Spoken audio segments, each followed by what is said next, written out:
Signor tenente, i tedeschi! Dove? Là! Fermo il plotone, ali! È soltanto uno, fermi al vostro posto. Un momento! Io, prigioniero! Tu mi devi fare prigioniero! Come prigioniero? Io basta guerra, prigioniero! Non vedi questo? Io chissà che mi credevo, mi ha messo pure paura, ma vattene a piano. Andiamo ragazzi, su avanti in marcia, qui c'è un matto, Tu c'è. fare prigioniero io! Non posso fare prigionieri io. Mio diritto! Ma che diritto? Chi Mio te l'ha diritto. detto a te? Io non ho nessun ordine per fare prigionieri. Diritto mio! Non vuoi fare il soldato, vattene a casa tua, io non ti posso portare con me. Mio diritto! Via! Prigioniero! È Prigioniero! inutile che mi vieni appresso. Prigioniero! Tanto io prigioniero non te ce faccio. Hai capito o no? Vattene via. Bitte machen Sie mich prigioniero! Ah. Te ne devi andare, capito? Te ne devi andare. Va via. Belle alleati! Schöne Verbündete! But now we come to a period that I call the battle for identity. Lies my grandma told me. Yeah, superstitious devices. Lies my grandma told me. What? Urban mythological rules. Bubble mice, yeah.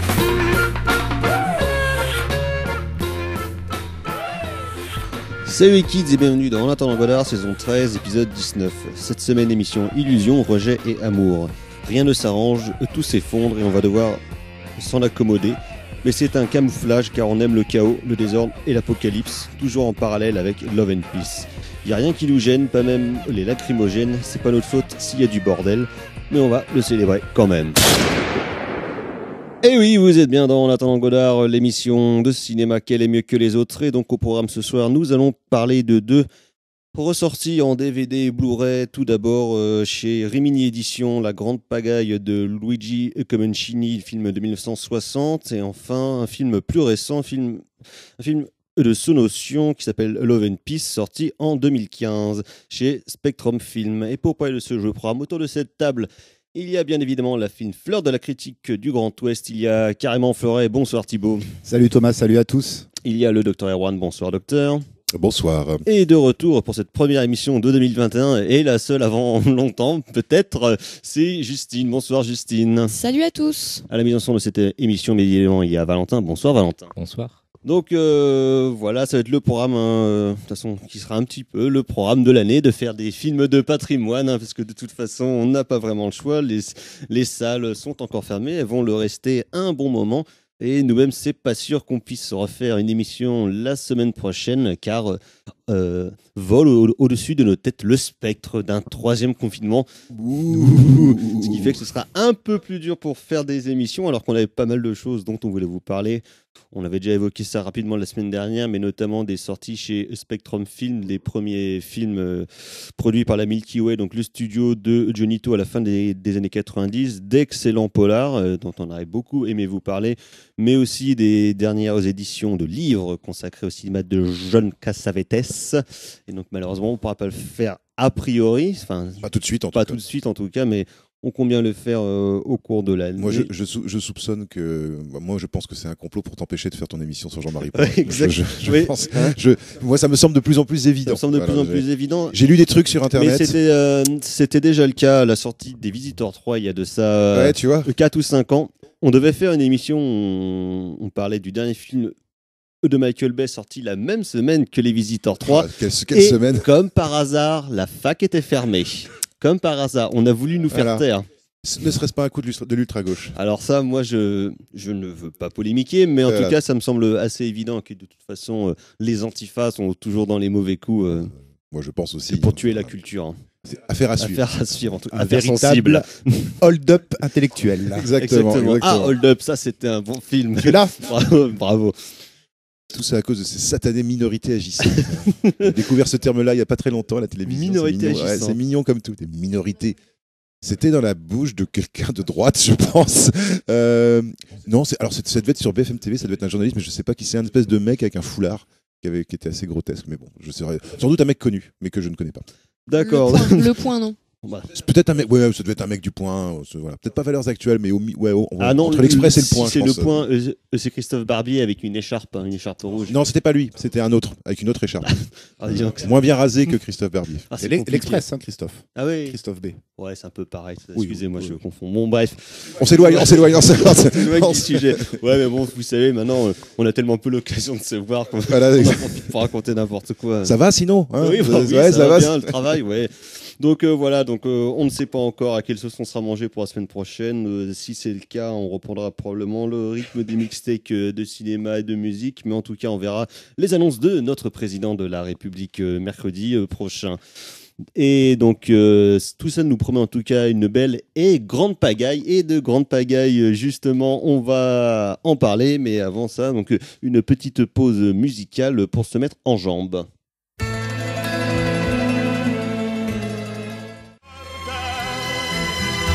Dirò com'è stato laggiù.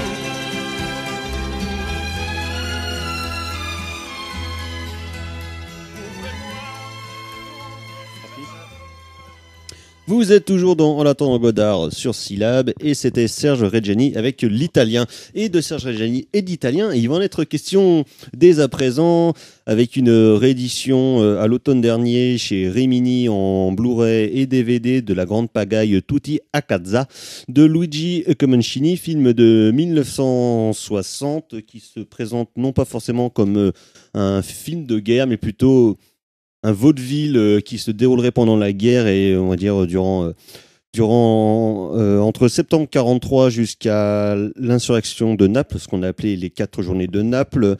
Donc en septembre 43, c'est l'armistice entre l'armée italienne et puis les Alliés durant la Seconde Guerre mondiale. Donc c'est un peu une genre de grande pagaille justement, une grande débâcle où aucun soldat ne sait vraiment ce qui se passe, mais en 5 minutes, les Allemands qui étaient leurs alliés deviennent tout d'un coup, de fait, leurs ennemis. Et donc, là, évidemment, ça va partir en cacahuète et on va suivre une escouade de soldats, notamment un principal joué par Alberto Sordi, qui va retrouver plusieurs camarades sur sa route, notamment donc, un autre soldat interprété par Serge Reggiani. Et donc, on va suivre leur périple pendant une dizaine de jours, justement, jusqu'à cette insurrection de Naples, qui est la seule grande ville ritale à s'être libérée seule contre le nouvel ennemi allemand, justement. Et donc, pour Comencini, qui est un des grands noms du cinéma rital de l'après-guerre, qui vient d'une génération un petit peu après celle du néoréalisme, dont les 2 grands noms sont bien sûr Roberto Rossellini et Vittorio De Sica. Et on en parlait un petit peu avant l'émission avec le doc, c'est pas forcément un film de transition, mais c'est un film qui serait un peu marqueur d'une certaine période du cinéma italien où justement il y aura une transition vers le pur cinéma néo-réaliste, vers la comédie à l'italienne justement qui a commencé à apparaître quelques années avant, enfin c'était 2 ans avant avec Le Pigeon de Mario Monicelli qui avait révélé les grands noms de la comédie, dont notamment Vittorio Gassman et Marcello Mastroianni. Et ce film-là, justement, mêle différentes approches en termes de style et puis en termes de genre, donc qui s'ancre dans un terreau hyper réaliste, justement, mais qui va aller parfois dévier vers des travers un peu plus triviaux, un peu plus comiques et aussi un peu plus sentimentaux. Donc voilà, tous autour de cette table, vous avez vu cette très, très belle édition qui a été concoctée par Rimini. Et donc, qu'est-ce que vous en avez pensé, messieurs, dames ? Justine, tiens, allez. Alors, bon, déjà, outre le fait qu'on aime beaucoup Comencini, moi je trouve que le film a une vraie force dans son propos et le dispositif que le réal arrive à mettre en place. C'est vraiment la dualité. D'une part, entre les deux protagonistes, donc Sordi, qui est quelqu'un de massif, de flamboyant un petit peu, et Reggiani, qui est beaucoup plus frêle et peut-être naïf. Et de là, en fait, je trouve que de ces 2 corps-là, découle en fait la dualité profonde du film qui d'un côté met en scène la résistance de cette Italie-là qui a connu le fascisme, la guerre, mais aussi une forme de désillusion dans cette course vraiment vers la vie, vers l'envie de retrouver une vie normale, une pulsion comme ça qui rigue le film sans cesse, puisque du coup on suit Sordi et Reggiani qui sortent d'une cacophonie complètement totale, des décisions, des ordres qui sont incompréhensibles, personne ne sait vraiment où aller, et eux du coup se retrouvent un peu forcés par le destin à retrouver la vie civile. Et du coup, rentrer à la maison justement. Exactement. Original. Tutti a casa. Et du coup, voilà, donc l'un se dirige plus vers Rome, l'autre vers Naples, mais les deux font chemin ensemble. Et malgré tout, on pourrait penser que c'est un peu un film comme ça de colonie de vacances, un peu peut-être léger, un comique parfois très burlesque. Et finalement, le dispositif que Comencini met en place, du coup, qui encore une fois est, je trouve, identifiable par une dualité, c'est que c'est pas vraiment un burlesque aussi, on va dire, bon enfant qu'on pourrait attendre, mais plus quelque chose de cynique et un film finalement assez sombre qui rappelle par beaucoup de scènes qui peuvent commencer joyeusement que en fait la guerre n'est jamais très loin et que le bien-être, le bonheur, en fait, est vite troublé. Moi, je pense que c'est cette dualité-là qui est très très forte dans le film. Comment tout s'associe et comment tout fait corps ensemble. Et voilà. Donc, je pense que c'est pas un film aussi feel good. C'est pas du tout un film simple. Je pense que c'est un film quand même très complexe qui montre vraiment comment on arrive à un petit peu sortir d'un état de chaos, mais tout en étant dans un autre état de chaos. Et je trouve ça assez formidable. Donc voilà. Thibaut. Oui, j'adhère totalement aux propos de Justine. C'est vrai que Comencini utilise formellement la dualité de manière assez impressionnante, dans le sens où on a un rapport donc du coup très néo-réaliste à la représentation de la guerre, c'est-à-dire que la profondeur de champ est totalement éclairée. On a l'impression même limite que le film a été tourné en focale fixe et que du coup il n'y a pas du tout d'effet de flou. Enfin, on voit tout à fait ces territoires italiens totalement en décrépitude, comme a pu le faire du coup le néo-réalisme. Et du coup, tout l'aspect comédie, je te rejoins totalement sur le côté sombre. C'est pas une comédie à proprement parler, on est plus sur vraiment un aspect farcesque qui du coup amène ce côté sombre. Et du coup, cet aspect néo-réaliste, du coup, qui sont quand même des films extrêmement sombres, en fait, corrobore cet aspect farce, cet aspect comédie tragique, où en fait, même quand en gros il y a un peu de lol, tu sais très bien que le poids de la condition italienne à cette époque-là est trop fort pour qu'on puisse prendre tout ceci à la légère.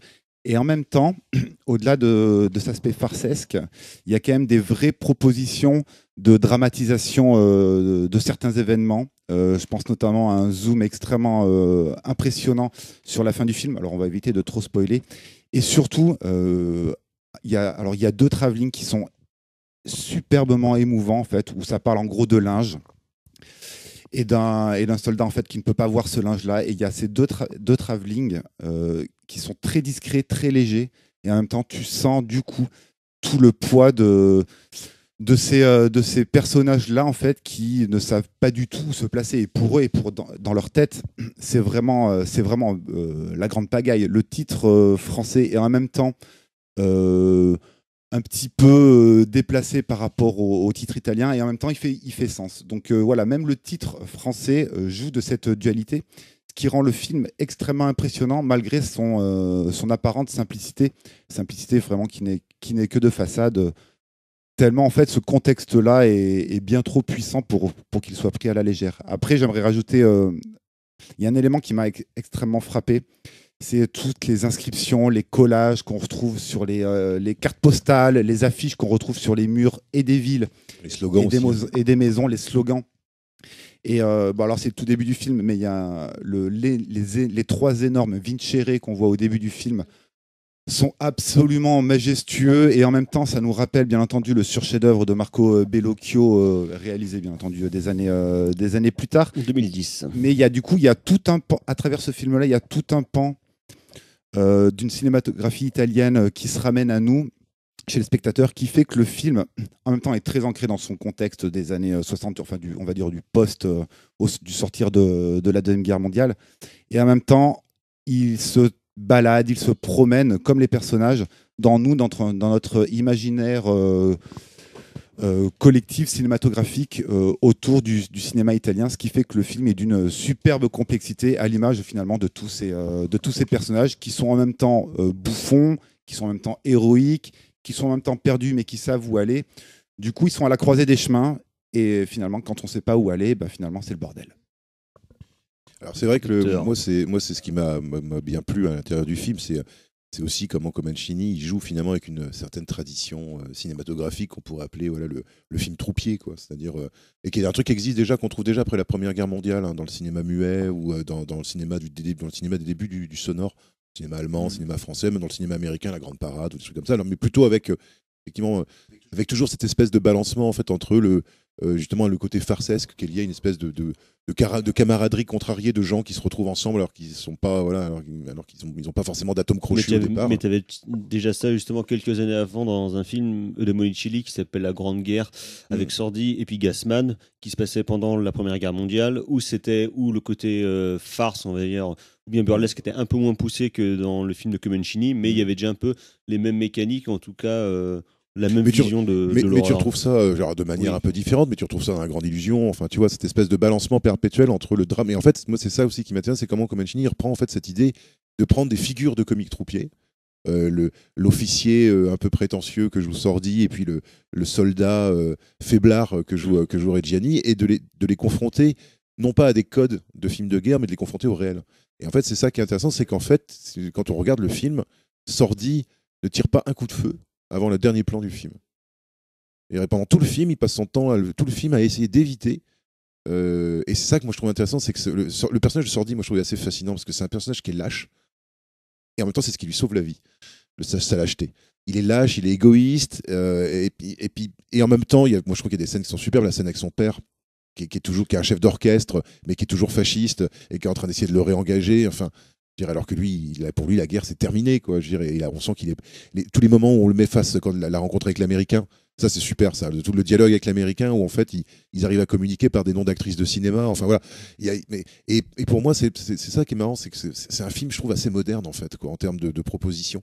C'est-à-dire qu'il prend vraiment des trucs de cinéma classique, en fait, des situations de cinéma classique, mais il s'inspire du néoréalisme avec ce tournage en décor naturel, cette Italie justement qui est à la fois très jolie au niveau de la campagne et puis complètement détruite dans les villes, enfin voilà, et cette espèce de voyage à rebours. Moi, c'est ça qui m'a intéressé aussi, c'est qu'en fait ils vont le front est au nord. Et, et eux, ils descendent du nord au sud, ils essaient de fuir le front au maximum. Et plus ils fuient le front, plus à chaque fois, si c'est pas les Allemands, c'est les fascistes. Si c'est pas les fascistes, et il y a des scènes complètement hallucinantes. Ils se font arrêter un moment par un gamin de 13 ans, mais qui a une espèce de violence fanatique en lui. Il y a des scènes il y a une scène dans une église qui est super bien où ils doivent se planquer dans un grenier. Ils sont obligés de suivre l'homélie en fait du prêtre et de s'arrêter en fait quand il y a plus de bruit pour pouvoir. Enfin voilà, et c'est des idées qui sont à la fois très drôles. Moi, je trouve par exemple cette scène du clocher, je trouve qu'elle est très drôle et en même temps, elle n'est pas drôle du tout.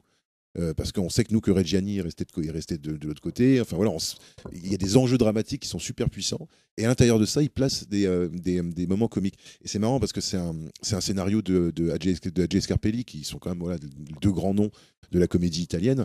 Et on sent que voilà, c'est des gens qui c'est pas des partisans de la bouffonnerie en fait. Ils vont faire des trucs beaucoup plus bouffons dans d'autres films. Mais il y a plein de films de Scarpelli comme ça qui jouent un peu. Je me demande si c'est pas eux qui ont écrit Il Boom avec Sordi. Il a de 62, qui est là aussi une espèce de film aigre. Voilà, moi j'appellerais ça un film aigre-doux. C'est-à-dire qu'il y a il y a Sordi qui est génial dès qu'il est ridicule.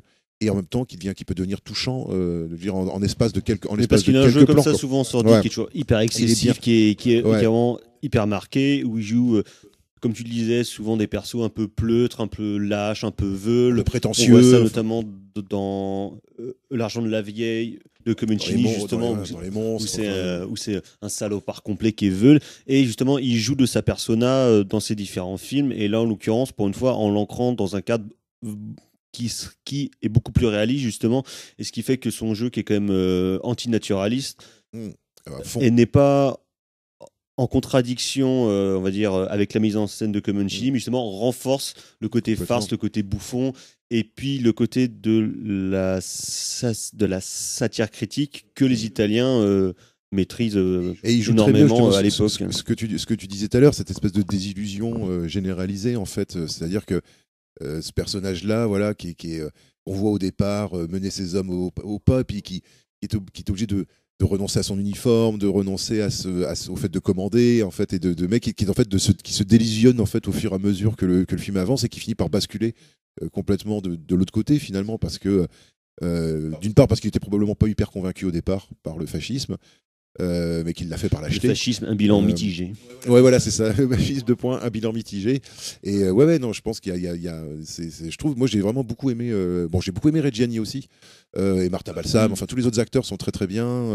Il y a des scènes, voilà, vraiment. Je trouve tout d'un coup la gravité arrive, la scène du train, par exemple, où tout d'un coup, effectivement, on voit juste des messages qui sont balancés, puis une petite fille qui vient ramasser les messages à la fin. Et surtout, Comencini, moi, je trouve, fait pas dans la sensible. Moi, j'ai pas trouvé le film mielleux, voilà, ou tu vois, au chouineur, tu vois, il y a vraiment une espèce de constat assez froid finalement sur ce qui est en train de se passer. Et pardon, moi, il y a un truc, c'est le destin des personnages secondaires.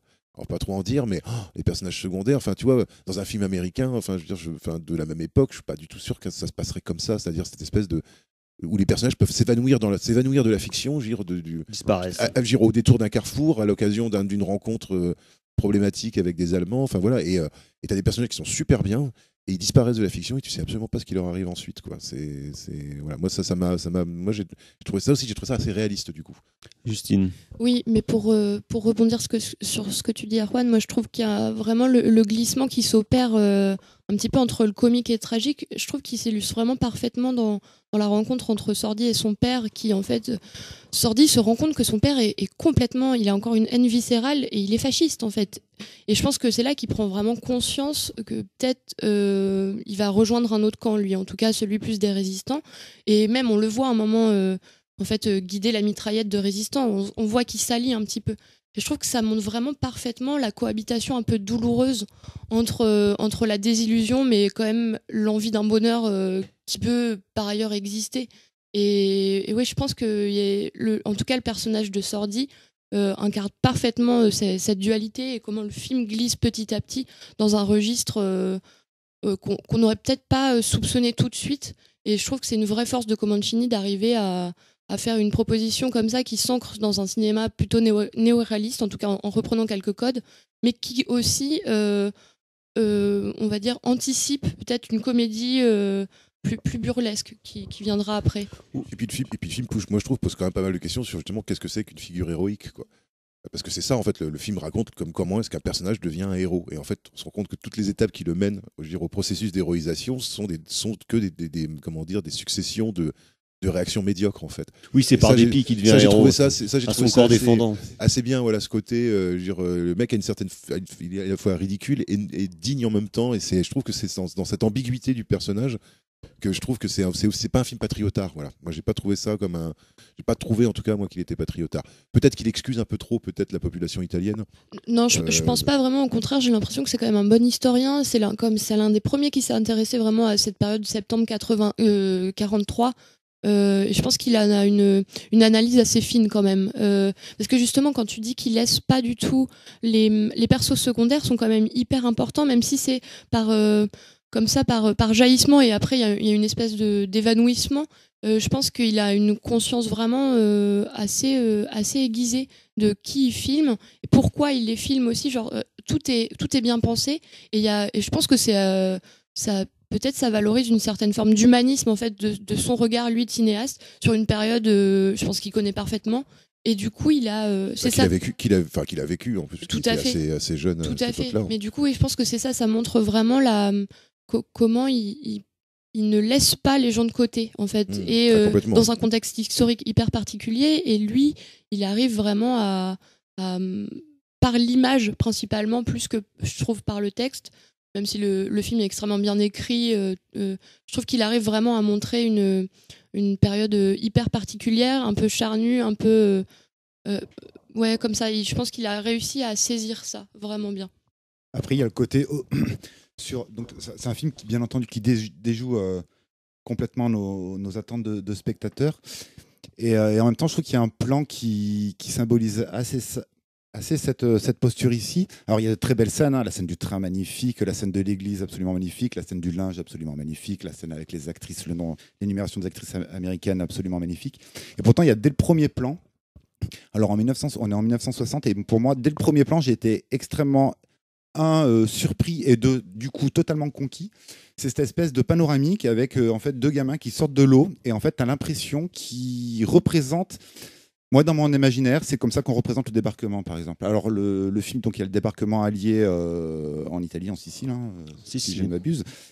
Et en fait, ici, en un panoramique, il reprend toute une représentation qu'on verra par la suite du débarquement. Et en même temps, c'est pas du tout ça, parce qu'après, du coup, le hors-champ se dévoile à nos yeux. Et puis, on voit juste que c'est des gamins, et puis il y a des tanks qui se baladent et tout. Et en fait, juste ce plan-là, en fait, il suffit d'un panoramique pour saisir la note d'intention de Comencini, c'est-à-dire vous allez voir un film sur la guerre et en même temps, ça ne peut pas être un film sur la guerre. Je vais représenter quelque chose que vous connaissez peut-être déjà, donc quelque chose de néo-réaliste. Et en même temps, je vais faire une étude de la comédie humaine à l'italienne. Et ce sont sur des propositions formelles d'une simplicité quasi foudroyante, qu'il arrive en fait à cerner toute une magnifique complexité. Donc voilà, rien que l'ouverture en fait vaut le coup, et je trouve ça assez très très beau, et deux, extrêmement signifiant de faire ça avec un seul mouvement de caméra. Tu sens ici toute la maîtrise que Comencini a de sa caméra, et j'ai envie de dire limite même quasi tout le génie en fait du réal. Et d'ailleurs, il y a plusieurs autres réals, du néoréalisme italien qui après feront justement des grosses comédies. Je pense notamment à Vittorio De Sica qui quittera, qui est un acteur de comédie, qui quittera le domaine du néoréalisme en se rendant compte que filmer des cailloux qui ont été détruits par la guerre, c'est bien, mais c'est un peu chiant, et que faire des comédies avec Peter Sellers qui fait n'importe quoi, comme Le Renard s'évade à 3 heures, c'est quand même vachement plus cool à faire, quoi. Et ça, vraiment, je le recommande. C'est une divorce à l'italienne, merveilleuse, mariage à l'italienne. Enfin voilà, dès qu'il y a du Mastroianni, de la Sofia Loren, normalement c'est bon. Voilà, des pâtes et des gens qui hurlent. Mais moi je trouve qu'avec Comencini, on est dans cette espèce d'école justement de cinéastes italiens qui sont moins connus que les grands noms. Que les Fellini, tu sais, tu vois, Fellini, Antonioni, Rossellini, ils ont vraiment des identités visuelles vachement marquées. Moi, je trouve vachement marquées. Visconti aussi, tu vois. Et en fait, il y a une espèce de seconde vague en fait de mecs. Alors moi, je trouve que moi, ça me fait penser un peu au cinéma de Bolognini, quoi, tu vois, tu vois l'espèce de côté aigre-doux comme ça, mais même chez Pietrangeli, tu trouves des choses comme ça. Enfin, et tu te rends compte en fait, les années 60, qui étaient un peu une décennie un peu considérée comme creuse vue depuis la France, parce qu'on disait bah voilà, il y a le néo-réalisme, et puis après il va y avoir le western spaghetti, le cinéma d'exploitation. Les 60, et puis il y avait juste les grands auteurs, le meilleur cinéma du monde. Et il y avait juste les grands auteurs, quoi, qui étaient connus. Et puis là, en fait, on est en train de se rendre compte que justement, t'as des Comencini, t'as des Bonini, t'as quand même tout un tas une bonne dizaine, une bonne quinzaine de noms de mecs qui ont été assez productifs quand même, qui sont des gens qui ont des filmos de 40 films tranquillou, quoi. Et en fait, putain, quand tu regardes les films, tu te dis waouh, enfin, je dirais, même De Sica, quoi. Même De Sica, Il Boom, par exemple, on en parlait tout à l'heure, c'est pas du tout une comédie bouffonne, hein. Je veux dire, c'est assez dur, en fait. Et déjà, on sent déjà qu'il y a la cruauté, la part de cruauté de la comédie italienne qui n'est pas présente dans La Grande Pagaille. Moi, j'ai pas trouvé que le film était cruel, justement. C'est pas Ettore Scola. Ça peut être ridicule, mais il y a toujours une certaine douceur, quand même, dans la manière de les montrer, quoi. Il est plus cynique que cruel. Ouais, sarcastique. Ouais, sarcastique, ouais. Mais sans méchanceté. Alors que la cruauté, ça deviendra une des caractéristiques. Voilà, chez Ettore Scola, ça devient une des caractéristiques de la comédie italienne, mais c'est plus tard dans les années 60. C'est peut-être parce que on a peut-être une filiation à faire quand même avec ce qu'a proposé Renoir en fait en France. Je pense que Comencini s'en est peut-être inspiré un petit peu une forme de peut-être de façon humble, on va dire, mais de trucs assez spontanés, mais néanmoins vachement travaillés, vachement fouillés, et très comment dire, une espèce de linéarité, parce qu'il n'y a pas de grosses vagues, c'est plus par à-coups que ça fonctionne, des espèces de va-et-vient entre le burlesque et le côté beaucoup plus sombre.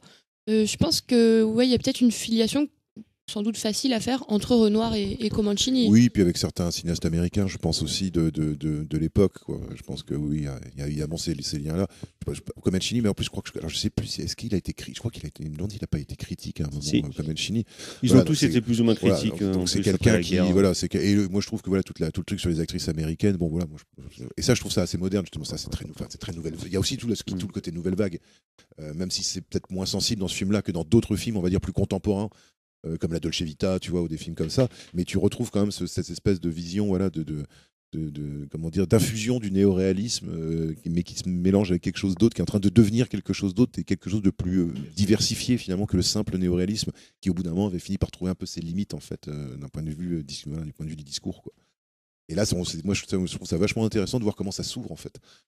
Et comment finalement ça ouvre aussi la porte après, je veux dire, au Léon, parce que chez Léon finalement, ce mélange de comiques, de comiques picaresques, de cruauté et de choses hyper tragiques. Tu regardes, il était une fois la Révolution, c'est évidemment plus baroque, mais en termes de ton, je trouve qu'on n'est pas si ça découle de la même logique. Ouais, on n'est pas si éloigné que ça. On va s'arrêter là. Donc c'était La Grande Pagaille de Comencini, ressorti en DVD Blu-ray à l'automne dernier chez Rimini Éditions. On va continuer à parler d'amour et de paix, mais en plus on va y mettre la bombe atomique. On se retrouve tout de suite.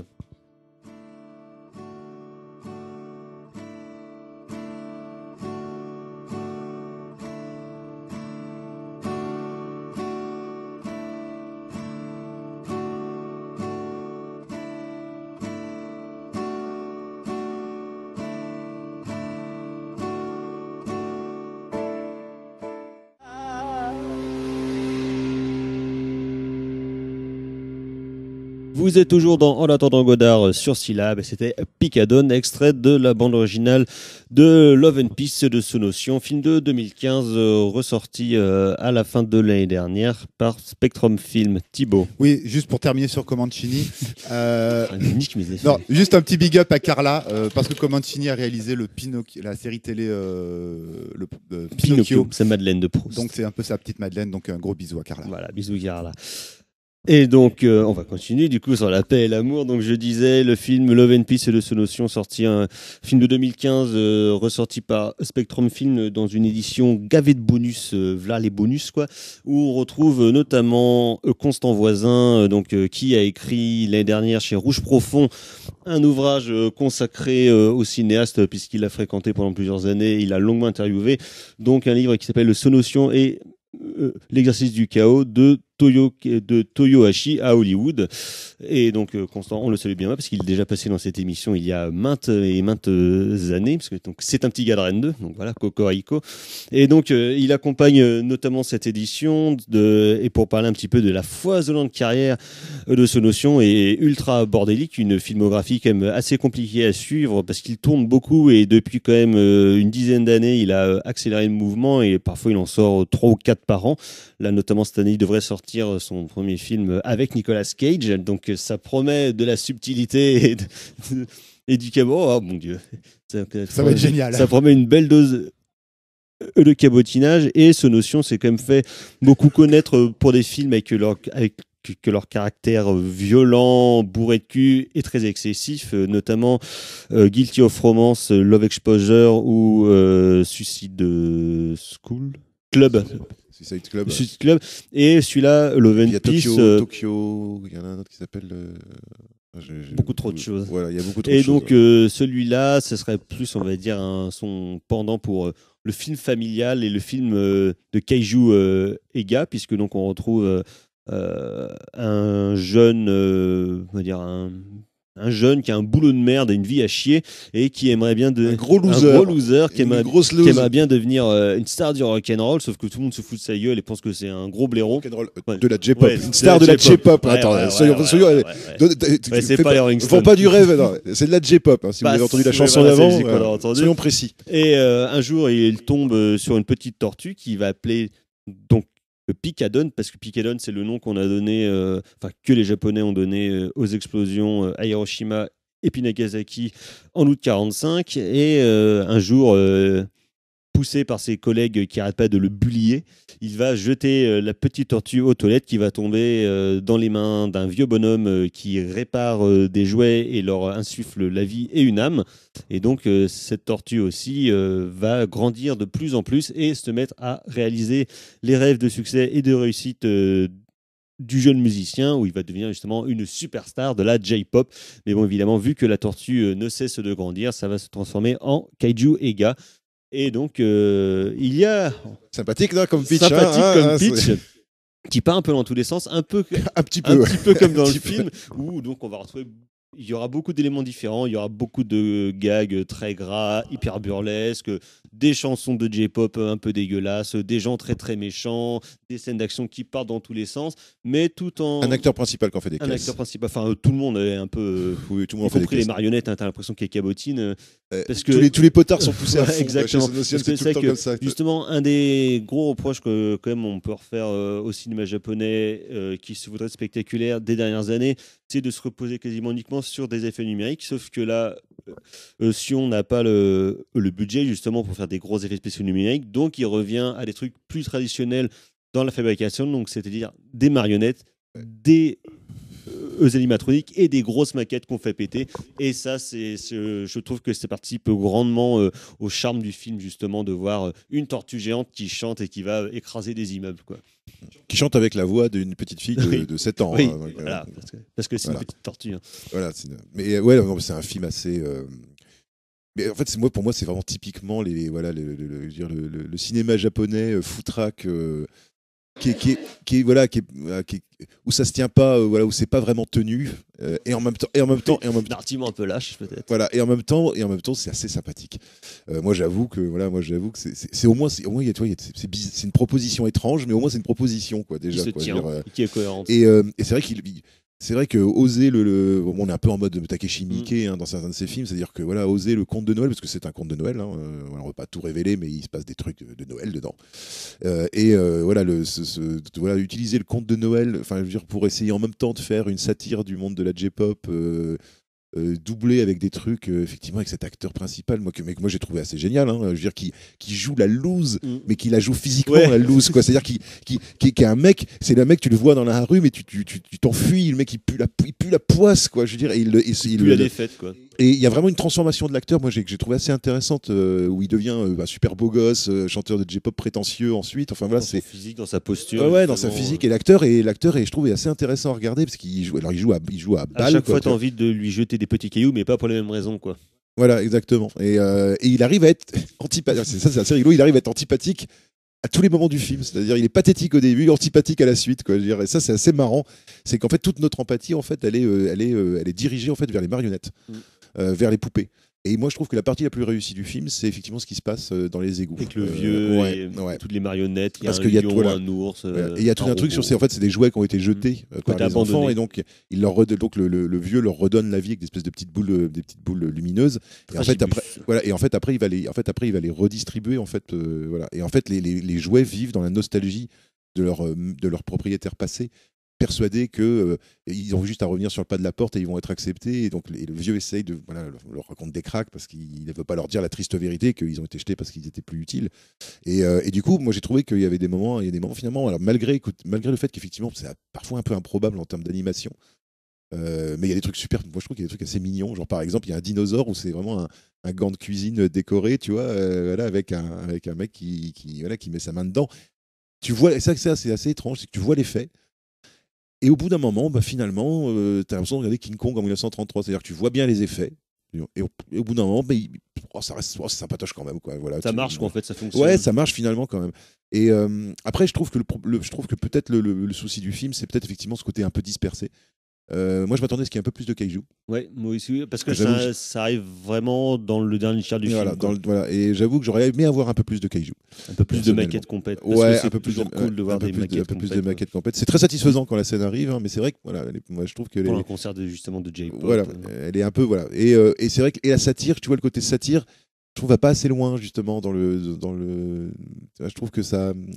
Autant le côté cruauté avec les collègues de boulot, je trouve ça c'est plutôt pas mal fichu. Mais je trouve que toute la partie de J-pop il y a des moments où c'est je trouve un poil convenu. Ouais, quoi, parce voilà. que mais justement, ils en parlent un peu dans les bonus, c'est que il a pas pu faire non plus toutes les choses qu'il aurait voulu faire. Ouais. Notamment, lui-même, il voulait appeler son film Picadone. La prod lui a refusé ça, comme ce qui arrive au perso principal justement, dont la chanson Love and Peace s'appelle à la base Picadone. Et tu vois qu'il a à la fois des contraintes de budget qui fait qu'il peut pas totalement faire ce qu'il veut dans ses ambitions visuelles, on va dire, et je pense aussi des contraintes de production où ça se voit, on lui dit sûrement, vu que c'est quand même plutôt un cinéaste qui est connu pour être un franc-tireur, un mec assez agressif, on va dire, dans son propos souvent, là justement de mettre plus un peu les pédales douces, un petit peu d'eau, par dans contre, le vin. moi je trouve que ce qui moi me plaît, mais ce qui me plaît aussi chez d'autres, ce qui moi aussi me plaît chez Mickey, c'est qu'il y a cette espèce d'énergie débordante, de générosité foutraque. Ou parfois justement voilà. c'est où ça tombe pas toujours juste,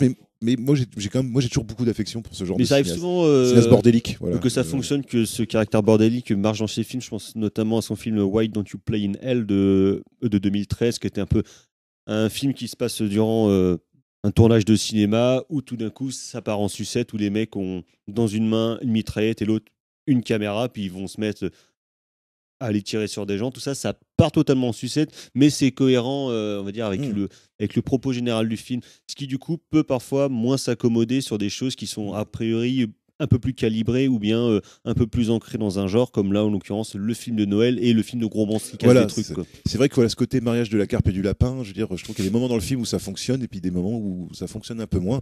Mais par ailleurs, j'ai pas du tout trouvé le film désagréable. Et je l'ai pas trouvé mal fichu. Enfin, tu vois.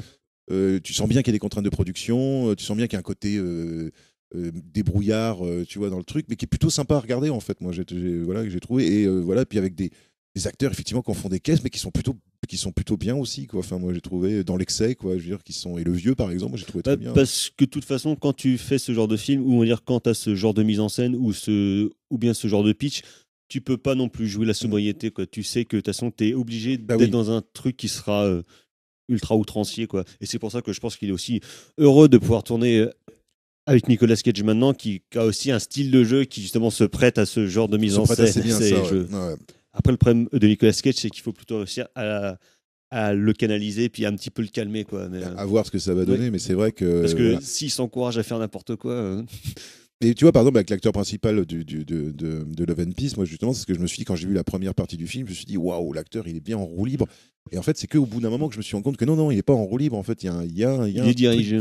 Voilà, il est dirigé. En fait, moi, mais il faut attendre, il faut être un peu patient, quoi, pour voir la transformation du personnage et comprendre pourquoi est-ce qu'il joue comme ça au début. Ce qui peut être un peu déstabilisant pour le spectateur, hein, d'ailleurs, parce qu'on n'est pas du tout dans une approche réaliste, quoi. C'est-à-dire que dès le départ, déjà qu'en plus souvent. Fable, quoi, voilà. Les Japonais, dans leur comédie, ont un style de jeu aussi qui est très différent de celui qu'on a en Occident. Quoi. C'est pas précisons bien, on n'est pas chez Mizoguchi. Voilà, on n'est pas du tout chez Mizoguchi. C'est moins feutré. Voilà. On est plus en mode, Takashi Miike, hein, moi je trouve. Ou bien les grosses comédies de Kitano, justement, où il se tape avec un poisson, puis il va faire genre les Likobit ou des machins comme ça, quoi. Mais c'est un peu plus ce genre d'esprit-là, un humour japonais qui a quand même un peu tendance à tirer sur le slip pour faire un Marcel, quoi. Mais moi j'aimerais bien, tu vois, qu'en France on ait des cinéastes, des cinéastes foutraques comme ça. Mais en fait, il y a un côté moquis, moi je trouve. Tu vois, si je devais trouver un équivalent en France, je dirais moquis, quoi. C'est ce côté un peu. Des mecs qui tournent trop. Ouais, voilà, les mecs qui tournent trop. C'est le bordel, mais c'est super sympa quand même. Voilà, ça reste. Tu les excuses fastoche. Voilà. Et ce notion, moi je connais pas très bien ce cinéaste. Mais voilà, je suis loin d'avoir tout aussi, parce que pareil, il y a trop de même trucs. si les films se trouvent assez facilement en termes légal ou non, mais parce que c'est plutôt bien distribué maintenant en France, mais il a une filmographie qui a déjà près de 40 films, donc c'est quand même assez compliqué aussi de suivre le bonhomme. Puis les films longs aussi, notamment je crois que c'est Love Exposure.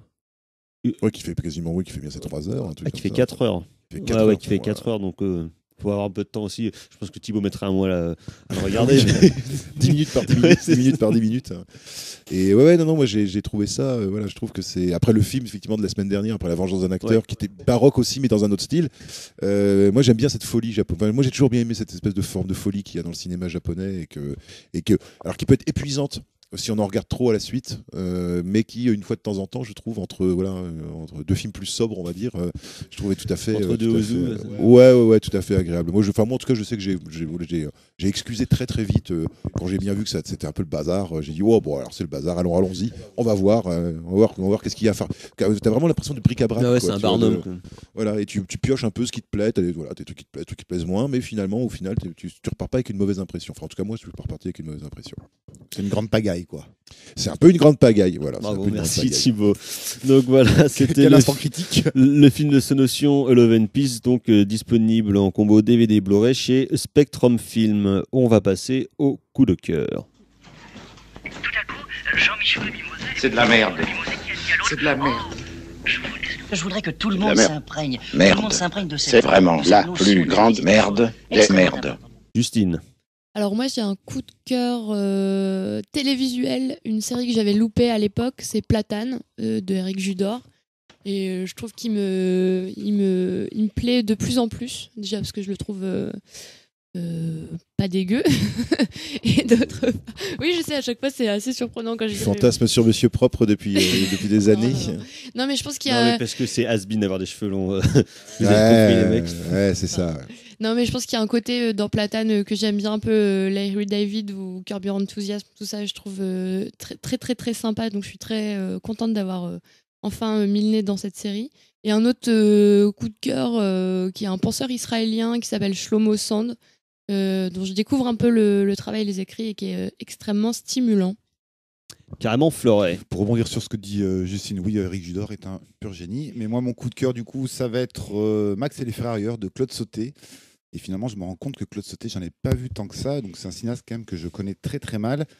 Et ici, c'est un petit peu un polar type presque assez sec. Hein. On pourrait peut-être le rapprocher de Melville sur certains points, avec Michel Piccoli ultra charismatique, avec une Romy... la classe, hein.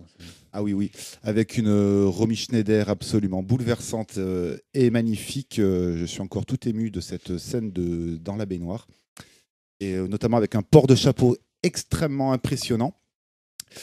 Et donc voilà, une espèce de polar à moitié déceptif. Et puis, pour paraphraser une chanson dont j'ai oublié l'auteur, il est triste Max. Il est libre. Jean-Max Méfray.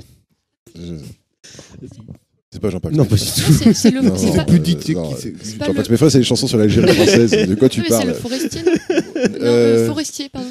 Ah, c'est peut-être le faux. Bon, bref, on s'en fout. Docteur Erwan. Alors moi, ça sera un peu moins intellectuel, puisque ce sera une comédie de John Hughes de 87 qui s'appelle en français, il me semble, Un ticket pour deux, avec Steve Martin et John Candy. Voilà, donc comédie de Thanksgiving des années 80, avec là aussi pas forcément un chef-d'œuvre de comédie, mais avec une mise en scène que j'ai trouvé plutôt bien. Moi, j'avoue que je connais pas du tout John Hughes, donc ça me donne envie d'aller regarder un peu ce qu'il a fait, ces films de collège et sur chef-d'œuvre. Voilà, qui sont des films qui sont assez cultes quand même aux États-Unis. Et il faut que je plonge un petit peu là-dedans, parce que je trouve que pour finalement une petite comédie, je trouve que la mise en scène était plutôt solide, avec un bon choix de musique, enfin voilà, tu vois, avec comédie solide des années 80, puis Steve Martin et John Candy qui, moi, je trouve, sont très bons tous les deux, avec des très bons moments entre eux, voilà. Alors moi, dans un tout autre genre, ça sera un film égyptien qui a été réalisé par un Libanais en 73, qui s'appelle... Comment ça se la raconte, quoi? Ouais, alors tu verras, ça s'appelle A Koweït Connection. Ah mais je l'ai vu, c'est génial. Oui, c'est génial, voilà.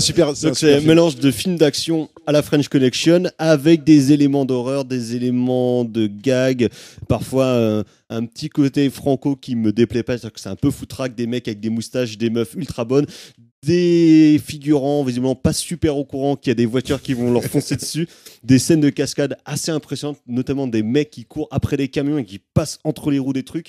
C'est quand même, tu vois clairement que l'époque n'est pas la même et qu'au Maghreb on peut tourner à peu près n'importe quoi. On peut tuer n'importe qui pour du cinéma. C'est une poursuite de 1h30 vraiment hyper chouette. C'est un très beau film d'action. Tu sens clairement qu'ils n'ont pas les moyens de leurs amis américains, mais en tout cas ils récupèrent leur vieille bagnole et ils en profitent pour toutes les casser, quoi. Donc c'est vraiment chouette. Ça finit dans un dock avec des super poursuites. C'est super chouette à regarder. Ouais. Voilà. En plus, c'est du film d'exploit égyptien. à mort, quoi. Réalisé par un Libanais avec des sous de Palestine. Les belles coproductions. Improbable. Donc voilà, on va s'arrêter là cette semaine. On se retrouvera ou pas, on ne sait pas encore. Un jour peut-être. La Dans semaine l'au-delà. prochaine pour faire une émission où justement on pourra parler de polar hongkongais une fois de plus parce que c'est toujours bien. En tout cas, on espère pouvoir vous revenir en parler très vite. Sinon, donc ce sera nos pauses musicales qu'on va vous reconcocter, mais en tout cas, d'ici là, portez-vous bien et attention à la police. Voilà. Salut. Salut. Salut.